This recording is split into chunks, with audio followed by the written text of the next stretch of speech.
Hey everyone, and happy opening day to the baseball fans out there. Opening day is always a really rough time in my house because Sarah's getting excited about the spring weather. She's also getting pretty bummed that we're gonna have baseball on our TV for the next 6 months. But nevertheless, I'm pretty excited about it. I'm gonna give a quick reminder that our first volunteer event is coming up Saturday, April 3rd, and you can RSVP by clicking the Eventbrite link in the comments. Also, a shameless plug to donate if you're in a position to do so. We're in a primary and we're gonna have to get our message out to the voters early.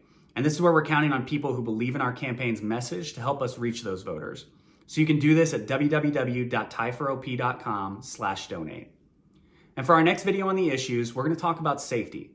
And this is important because if you polled current residents asking them why they choose to live in Overland Park, safety is gonna be at the top of a whole lot of those lists. And for good reason. Our city's crime rate is consistently well below the nation's average. And in fact, before COVID, our police chief said, quote, "Our biggest problem in Overland Park is theft, plain and simple." Now, I don't want to minimize the impact of theft, but we should recognize that if the police chief is able to say that theft is your city's biggest problem, it's largely a testament to a lot of good work that's being done by our police and our community. But we still do have room to improve and grow. There are a couple things I think are important to note on this topic of safety so that we remain the place that people want to live. In this inexhaustive list, I'll discuss 3 issues that the realities of COVID have helped bring to the forefront, and we'll do deeper dives on each issue in the coming weeks and months. Cities across the country, including our own, have seen big increases in domestic violence since the start of COVID. Now, it's the easiest thing in the world for a politician to say that domestic violence is despicable and that it has no place in our society. But we need leaders who are going to do more than pay lip service to the issue.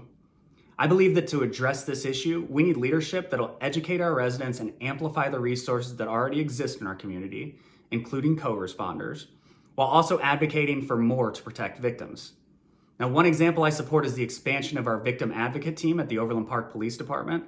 This is currently being funded by a federal grant, and I'd like to see us expand this service to be able to connect more victims of domestic violence to resources that could help them. And on the topic of resources, I'm going to include some links in the comments for some local organizations whose missions include helping victims if you or anyone you know is experiencing domestic violence.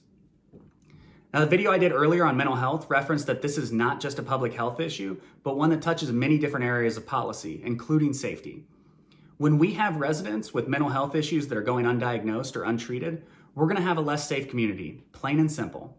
It's why we have to prioritize removing any stigma associated with seeking mental health treatment and provide resources to make sure everyone in our community has access to treatment. And as we build Overland Park's safety agenda moving forward, we need to place an emphasis on diversity and having a community that everyone feels safe in. To do that, we have to acknowledge the reality that someone who looks like me can have a very different experience with feeling safe or unsafe within a community than someone who doesn't. And that's why it's so important to seek out and listen to the experiences of the women in our community, as well as our Black, Asian, Latino, and Native American populations. Building long-term solutions around what will have an impact on making all of us, and not just some of us, feel safe is how we need to think about this issue and build our public policy. So those are a few thoughts on how this campaign views the issue of safety in our community. As I said, we'll do deeper dives on things moving forward, but I wanted to give you a feel for how I view the issues. As always, thank you for watching, stay safe, and go Royals. Take care.